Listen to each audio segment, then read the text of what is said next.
Shalom y bienvenidos a Vía Haftaj Israel, una frase hebrea que significa amarás a Israel. Esperamos que se queden con nosotros, ya que nuestro maestro, el Dr. Baruch, nos compartirá una enseñanza expositiva de la Biblia.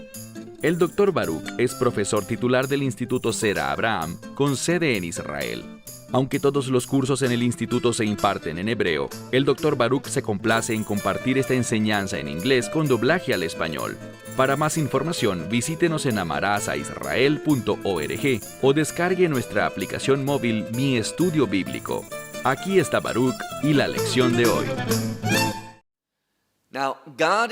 Dios es un Dios que se mueve en la vida de su pueblo y siempre está en movimiento para que su bondad pueda ser vista en tu vida y a través de tu vida, y que pueda ser una bendición para otros. Pero una de las cosas que aprendemos es esta: cuando tomamos decisiones sin sabiduría, cuando caminamos en desobediencia, cuando elegimos nuestra voluntad siguiendo el deseo de un corazón que no ha sido preparado por Dios, sino un corazón que es engañoso más que todas las cosas, sabemos que nos encontraremos en situaciones de mucha adversidad. Y allí es exactamente a donde los hijos de Israel han llegado, a ser esclavizados en Egipto, porque anduvieron según sus propios caminos, haciendo lo que creían que era correcto ante sus propios ojos. Dicho esto, toma tu Biblia y ve conmigo al libro de Éxodo, capítulo 7. En este séptimo capítulo, aprenderemos un principio importante, y es lo que le sucederá a un individuo, no importa quién sea, lo que le sucederá a una persona que no responda a la revelación de Dios. Dios es un Dios generoso. Dios es un Dios que desea ser visto y ser el Dios que lidere la vida de una persona. Pero aquí está la clave.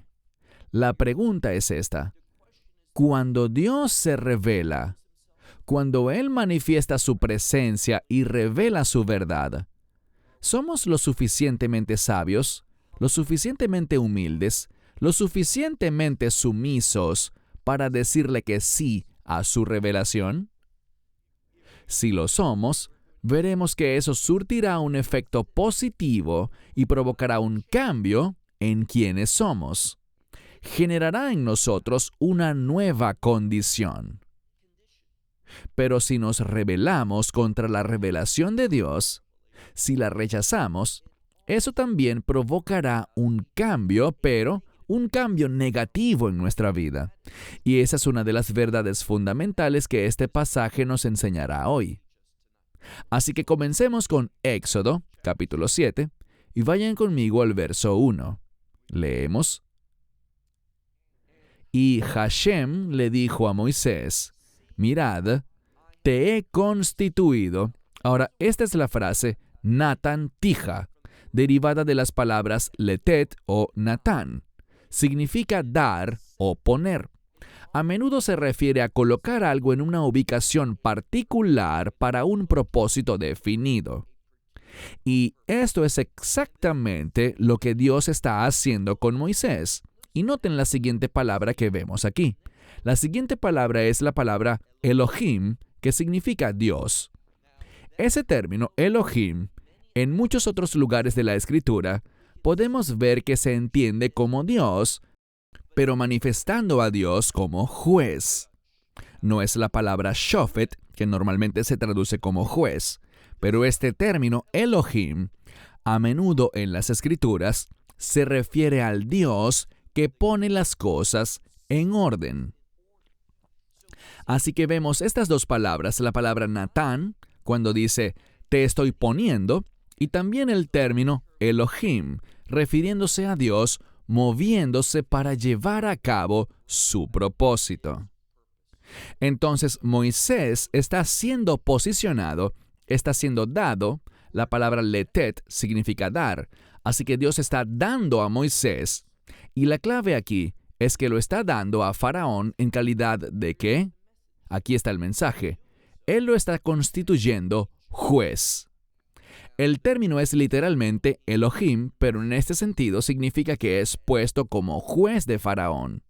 Moisés le compartirá a Faraón la verdad, el juicio, y Faraón tendrá que tomar una decisión sobre qué hacer con eso. Estoy consciente de que muchas Biblias en español lo traducen como «te estoy poniendo por Dios» o «como Dios», pero en el texto hebreo original no dice «por Dios» ni «como Dios».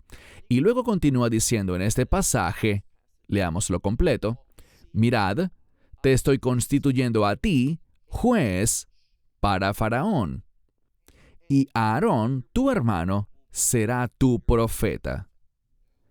¿Cuál es la función de un profeta? Hablar en nombre de Dios.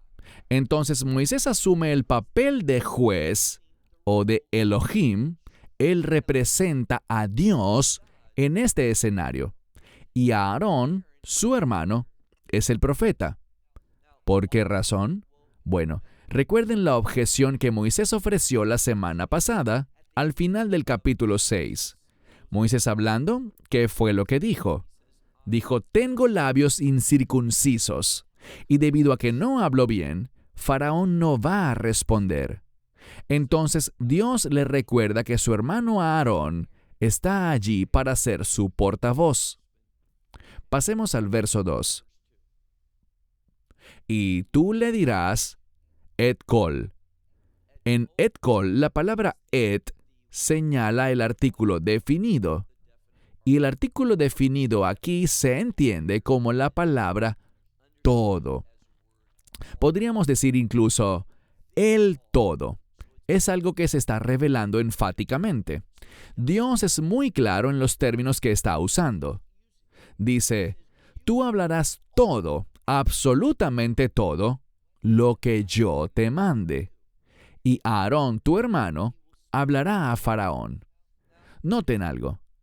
La palabra mandar. Debemos darnos cuenta de que con frecuencia, cuando Dios habla, Él nos habla a través de sus órdenes. Esa es su naturaleza.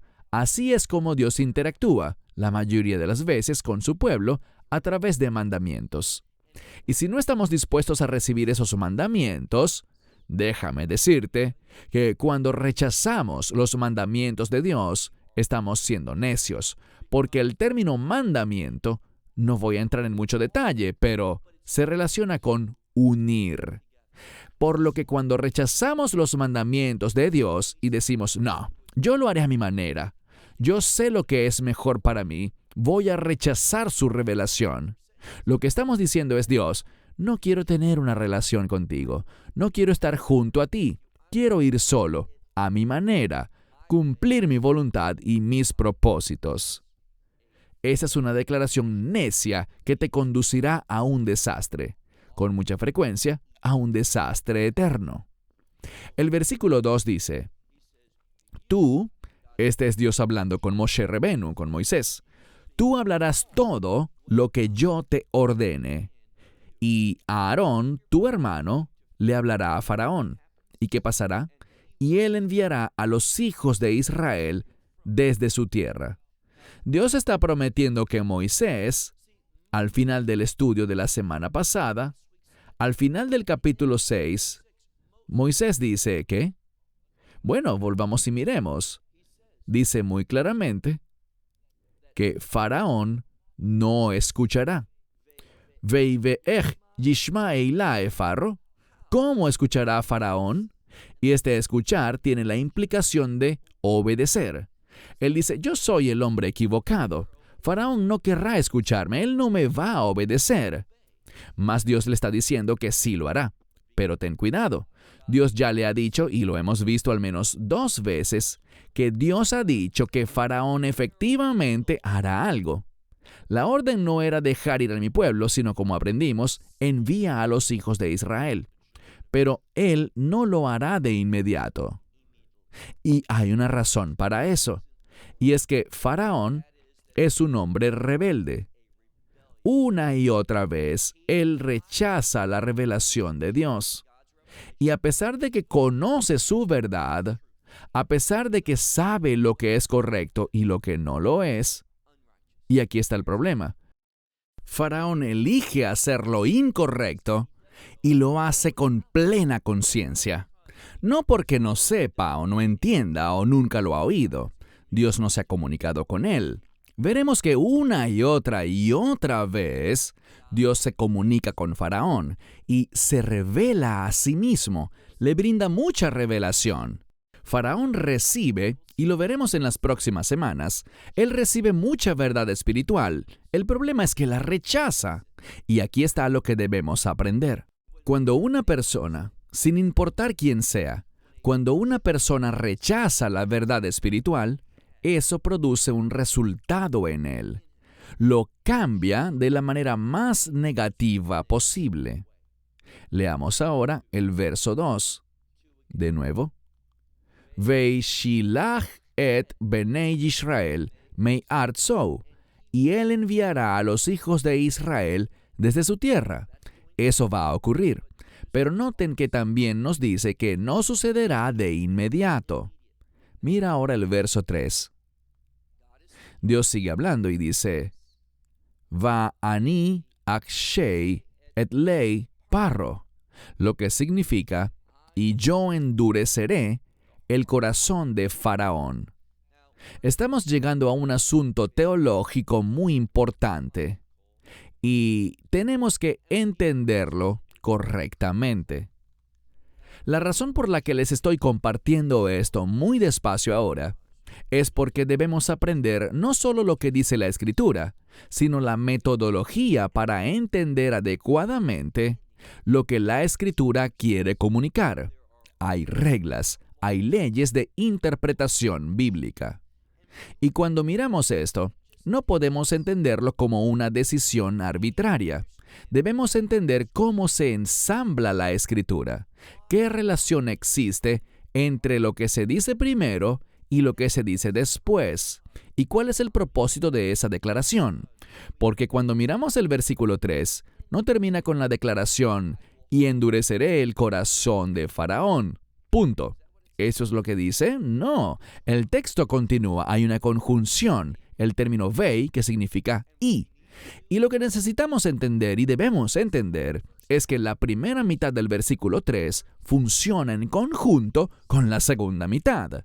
Y si fallamos y caemos en lo que a menudo caen los de la teología reformada, los que abrazan el calvinismo, que creo firmemente que es una falsa doctrina, si tú crees eso, estás utilizando una metodología defectuosa para interpretar la Escritura, porque ellos afirman que Dios es soberano, y claro que es soberano, pero que como Dios es soberano, simplemente interviene porque Él necesita que Faraón tenga un corazón duro.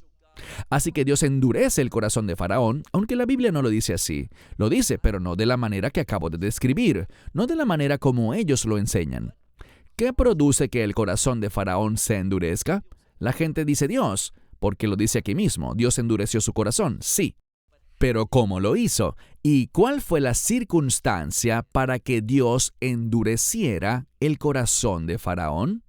Mira todo el verso 3.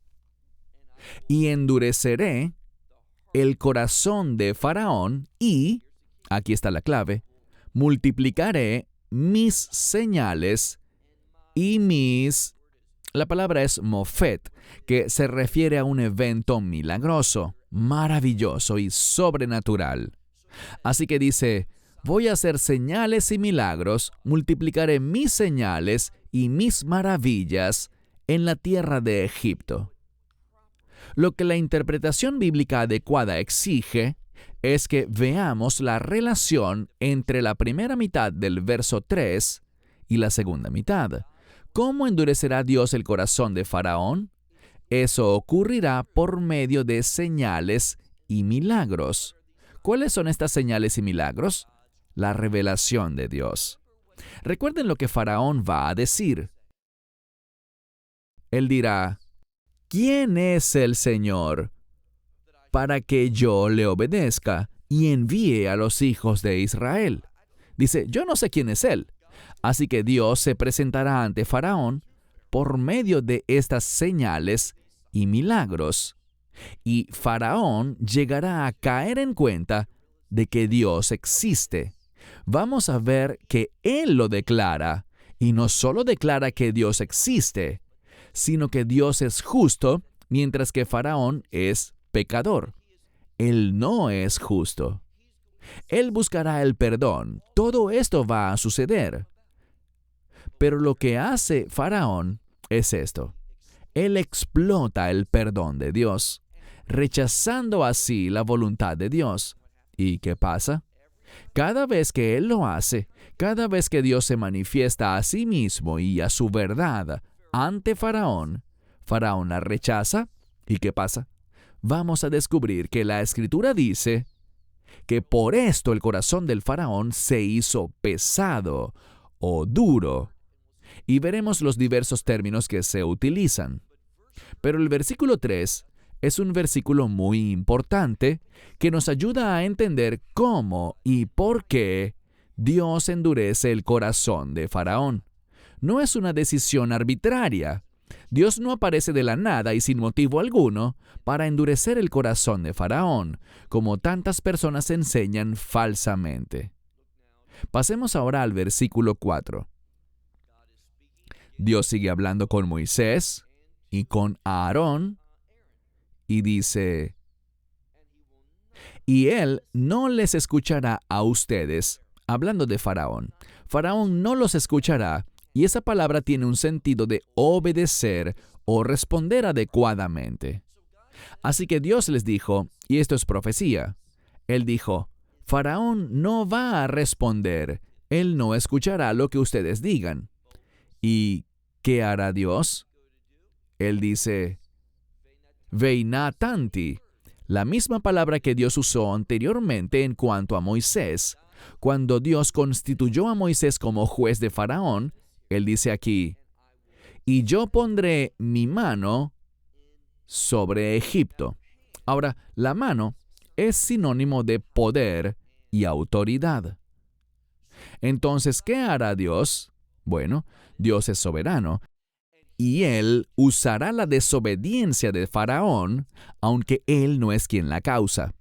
Él usará esa desobediencia para manifestar en todo Egipto el poder y la soberanía de Dios, su autoridad, para que los egipcios vean esto. Y veremos una Erv Rav, una multitud mixta, que responderá. Dios puede usar la desobediencia de Faraón para su propósito, pero insisto, Dios no lo está causando arbitrariamente. Lo confirmaremos a medida que avancemos en los siguientes capítulos durante las próximas semanas. De nuevo, verso 4. Faraón no les escuchará, y pondré mi mano en Egipto, y sacaré de allí mis ejércitos. Ya sabemos quiénes son sus ejércitos. Son los hijos de Israel y esta multitud mixta de gentiles que se unen a los hijos de Israel. Ahora, ¿a todos los hijos de Israel? No, esto es muy importante.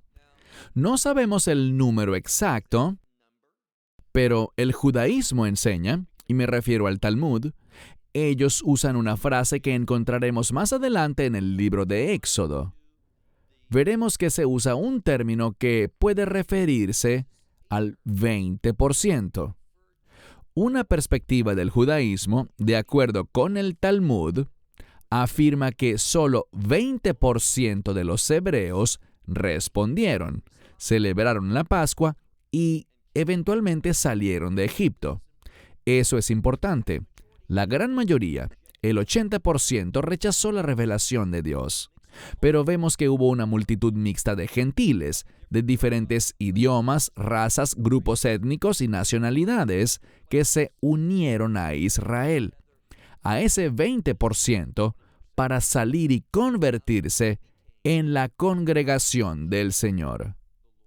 Entonces, mire de nuevo, dice, la segunda parte del verso 4, Veihotzeti et sif utai, y yo sacaré a mis ejércitos, a mi pueblo, los hijos de Israel, de la tierra de Egipto. ¿Y cómo lo hará?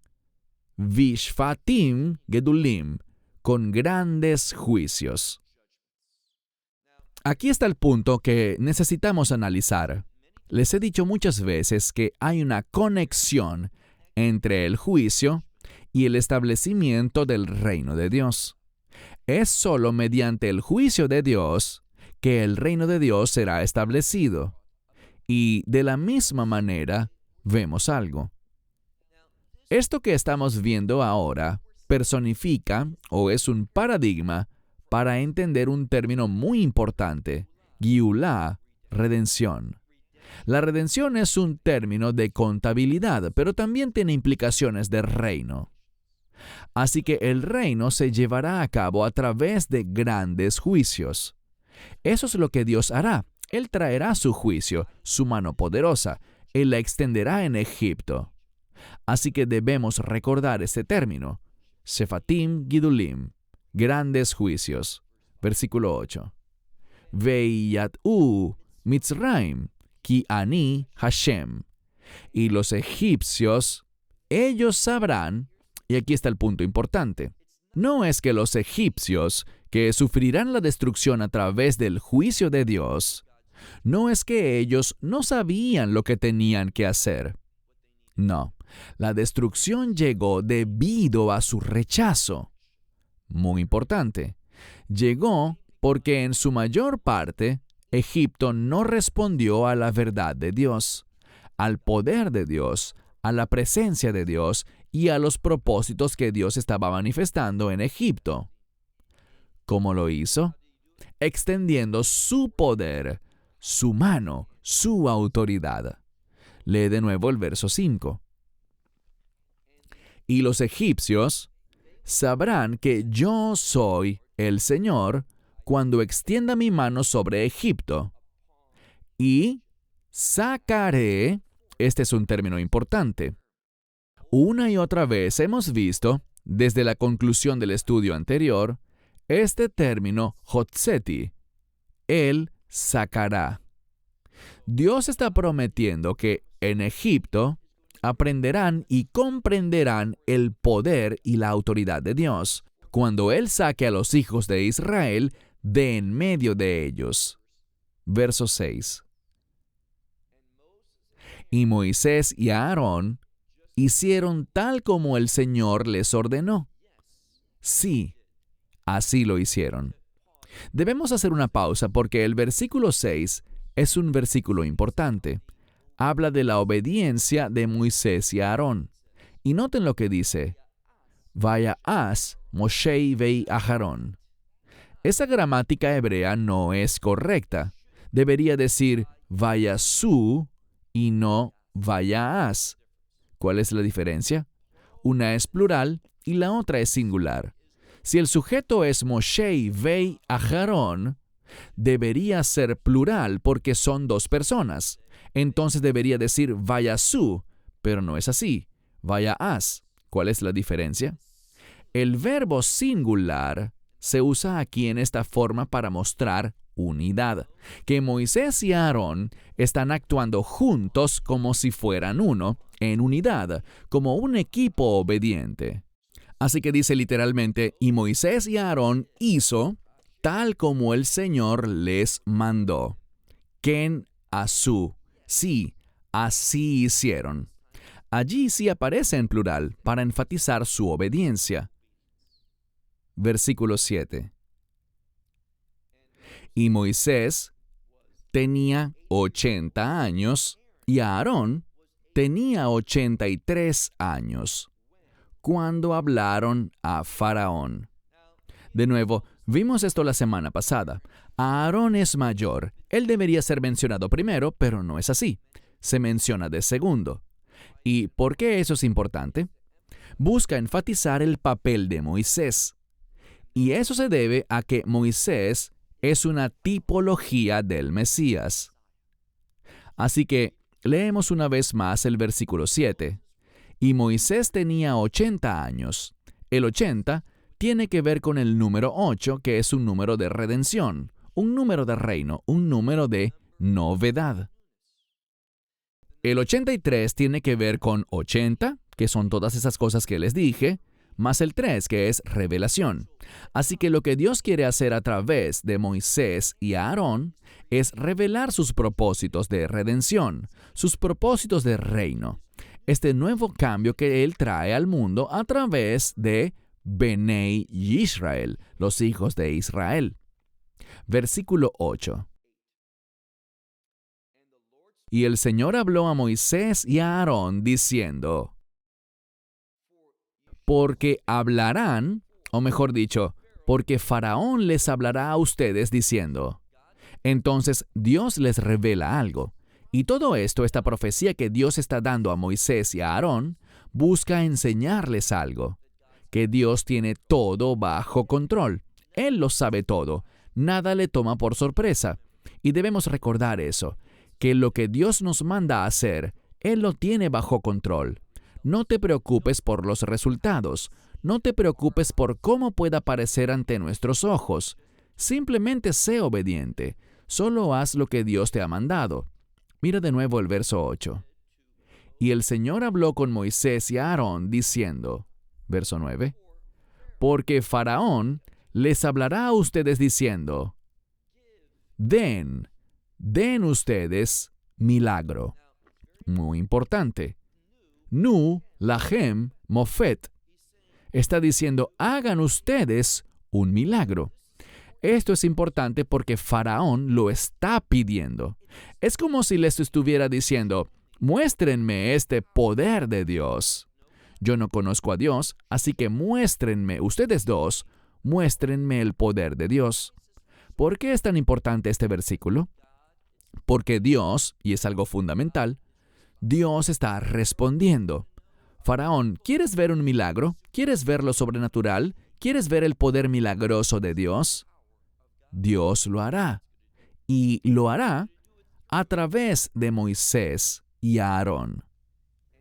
Y le dirás a Aarón, cuando Faraón pregunte esto, aquí le está hablando a Moisés, y le dirás a Aarón, toma tu vara y échala delante de Faraón, y se convertirá en una serpiente.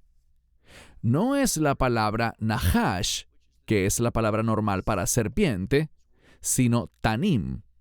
Y algunos eruditos señalan que esto puede referir a una especie de criatura acuática de gran tamaño. Tal vez un cocodrilo o un caimán. Puede que no sea una serpiente como la imaginamos, sino una criatura más grande, una que causa más miedo. Lo que Dios está haciendo aquí al decir, esto es lo que quiero que hagan, es para mostrar el poder de Dios. Y también, muchos de los eruditos hebreos ven esto como una amenaza a Faraón. Es decir, que si desobedeces, mira las consecuencias. Ahora, esta palabra también se usa en relación con Ha-Satán o Satanás. Y lo que nos expresa es esto. Si desobedeces, si no respondes a la palabra de Dios, y eso es lo que debemos hacer, obedecer su palabra. Es inmaduro exigir una señal. Ahora, una señal con el propósito de confirmar que esto es de Dios, como la pidió Josué o como la pidió Gedeón, no es algo malo. Queremos estar seguros porque la Escritura nos dice, prueben los espíritus. Si queremos discernimiento para saber si algo es de Dios, eso es aceptable. Pero aquí, creo que el hecho de que aquí se manifieste un tanim demuestra una advertencia de que Faraón está dudando, cuando debería ser obediente. Pero sin embargo dice, toma esa vara y arrójala delante de Faraón. Interesante, ese término, delante de Faraón, y se convertirá en ese tanim, en esa criatura. Verso 10. Y Moisés y Aarón vino, una vez más aparece este verbo en singular cuando esperaríamos el plural, pero así se enfatiza la unidad entre ellos. Moisés y Aarón vinieron a Faraón, veyashu gen, y así lo hicieron. Ahora, lo que me gusta de todo esto es que estamos viendo una y otra vez la obediencia de Moisés y Aarón al llamado de Dios en sus vidas. ¿Qué están haciendo? Aquí hay una verdad importante. Están demostrando su confianza en Dios. Y permíteme animarte que esto es lo que Dios quiere de ti y de mí. Que demostremos que confiamos en Dios. Es un acto de fidelidad. Oímos las instrucciones de Dios y las llevamos a cabo. Ahora, noten que esto se asemeja a la enseñanza del Salmo 86. Allí vemos este mismo asunto. Dios, enséñame tu camino para que yo, ¿qué? Para que yo camine en tu verdad. Así que queremos que Dios nos enseñe, que nos muestre su verdad y que eso afecte nuestro estilo de vida. Cuando aparece la palabra caminar, es un sinónimo de estilo de vida, de conducta. Y Moisés y Aarón están demostrando ese caminar adecuado. De nuevo el verso 10. Moisés y Aarón vinieron a Faraón y así lo hicieron. Obedecieron, tal como el Señor les había mandado. Y Aarón lanzó su vara delante de Faraón y delante de sus siervos, y se convirtió en un tanim, se convirtió en esta serpiente. Entendamos algo.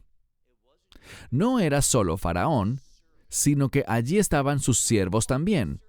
Parte de estos siervos tenían la función de asesorar a Faraón, de darle ideas y consejos para que tomara decisiones correctas. El propósito de esto es que Faraón, porque ya saben, Dios no está manipulando a Faraón para que caiga. Así no funciona el corazón de Dios.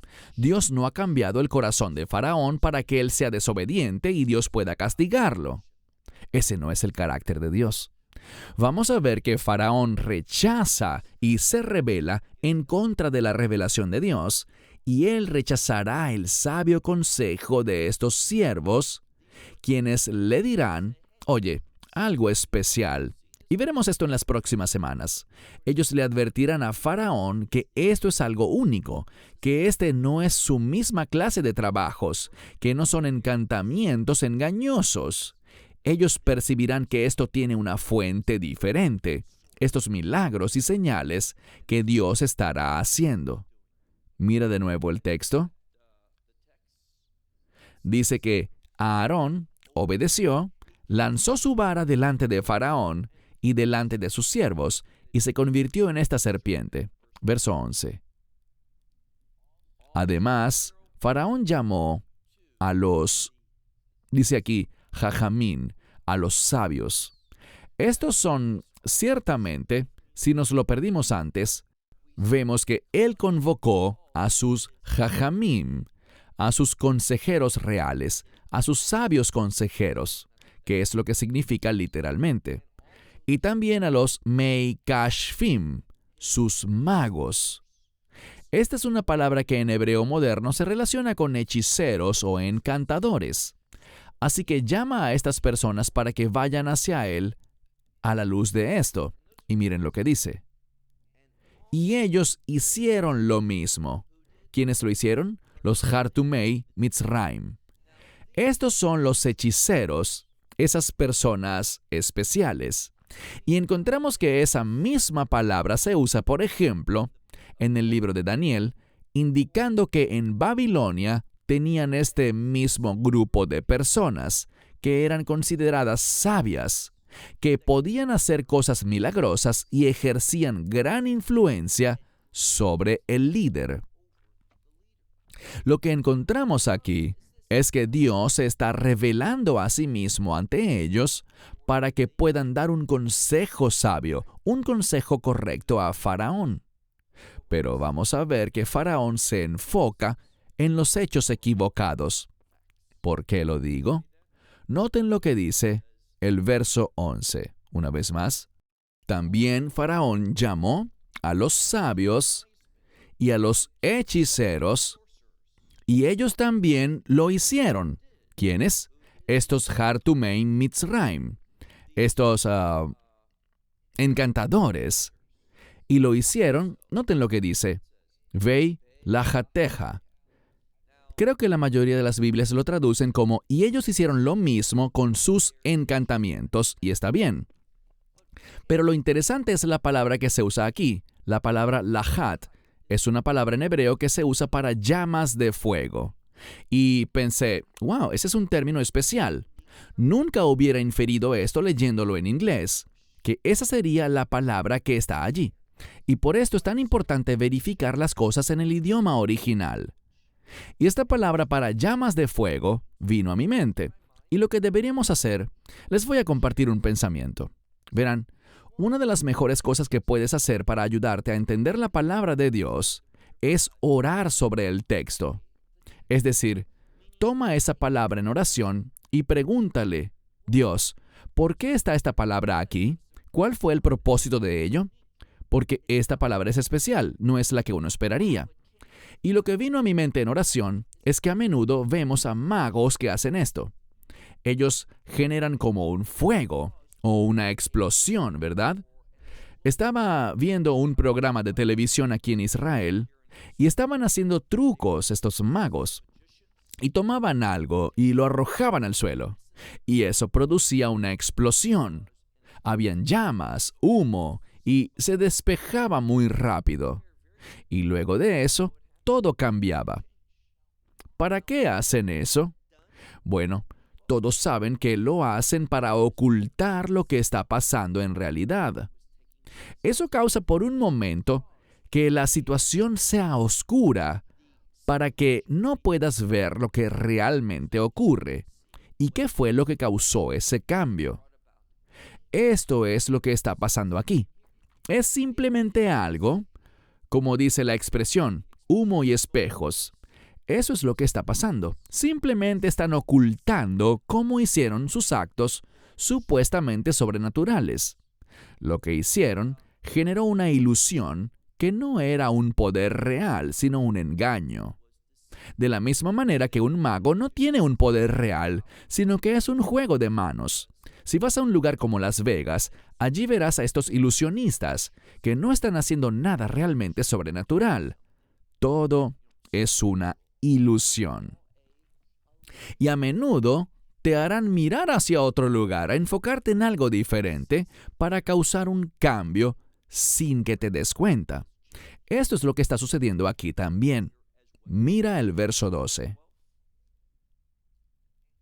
Y cada uno de ellos arrojó, estos encantadores, hechiceros, magos, brujos, como quieras traducir esa palabra, cada hombre de ese grupo arrojó su vara y ellas se convirtieron también en serpientes. Pero aquí está la clave.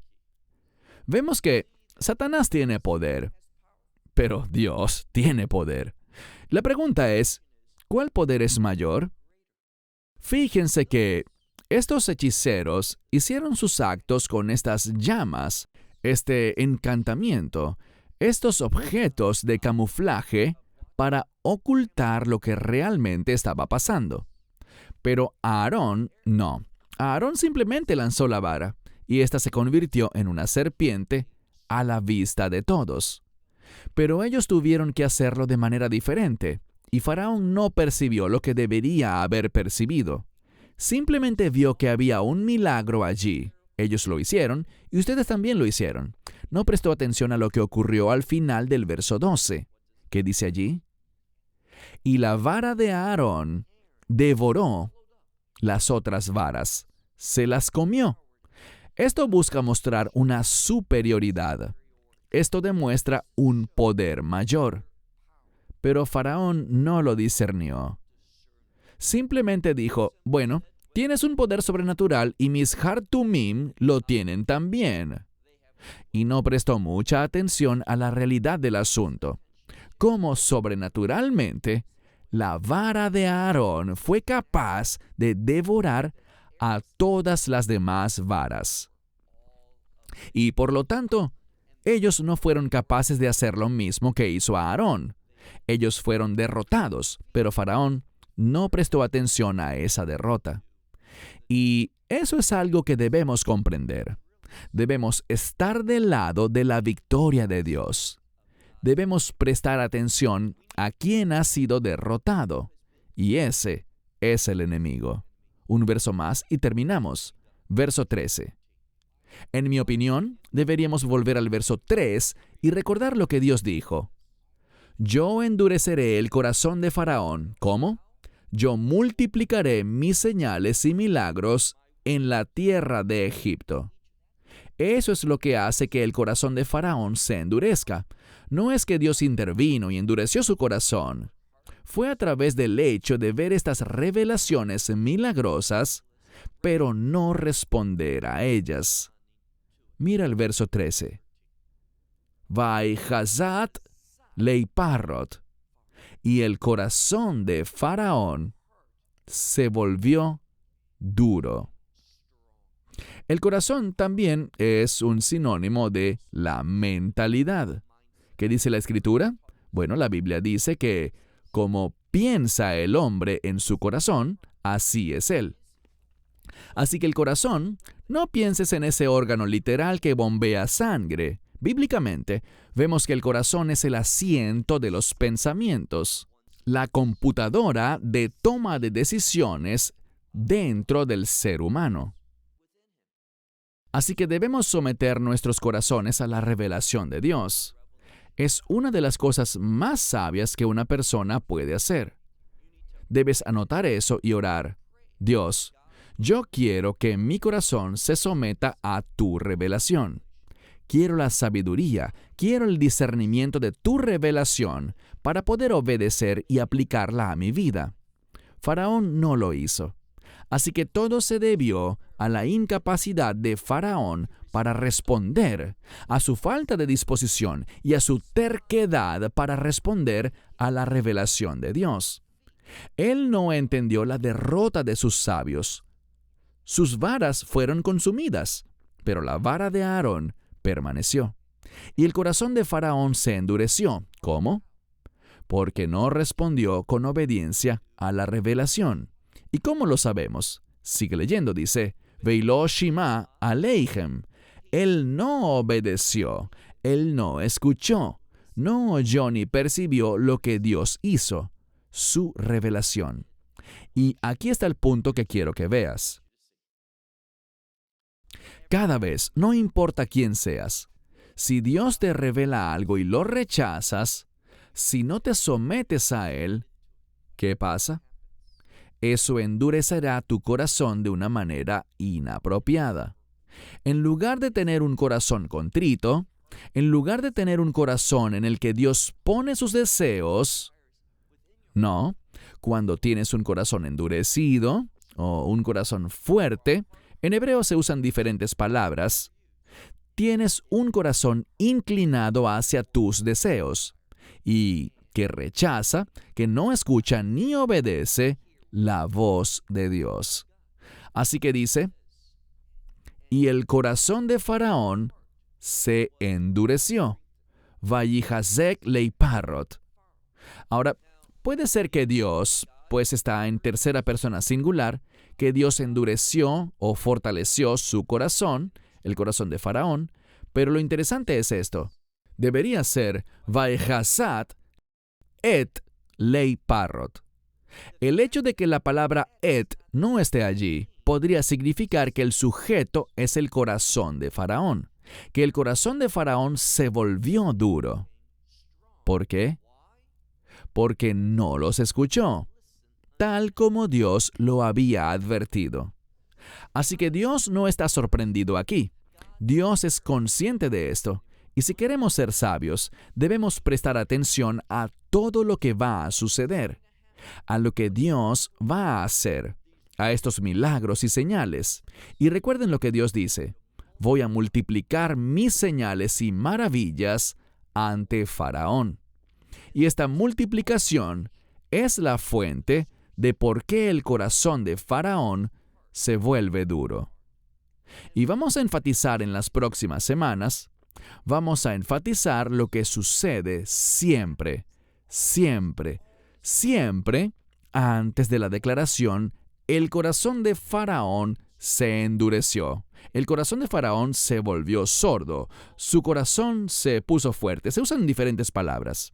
Y siempre son el resultado de la revelación de Dios, de sus señales milagrosas, de las maravillas que se hacen ante Faraón. Faraón aprende, pero no pone en práctica ese aprendizaje sino que por el contrario, se rebela. Y es esta rebeldía la que hace que su corazón se vuelva cada vez más y más duro en sus propios deseos, en lugar de los deseos de Dios. Bueno, cierro con esto hasta la próxima semana, cuando continuaremos con Éxodo capítulo 7. Hasta entonces, Shalom desde Israel. Shalom from Israel. Esperamos que te hayas edificado con el mensaje de hoy y lo compartas con otros. Te invitamos a seguir nuestros estudios cada semana por este canal y por el portal de YouTube de Amarás a Israel. También puedes descargar nuestra aplicación móvil gratuita, Mi Estudio Bíblico. Finalmente, para obtener más información sobre nosotros, visita nuestra web amarasaisrael.org, donde encontrarás otras conferencias de Baruch en audio, video y texto. Hasta el próximo programa. Que el Señor te bendiga en Yeshua HaMashiach, Jesús el Mesías, mientras caminas con Él. Shalom desde Israel.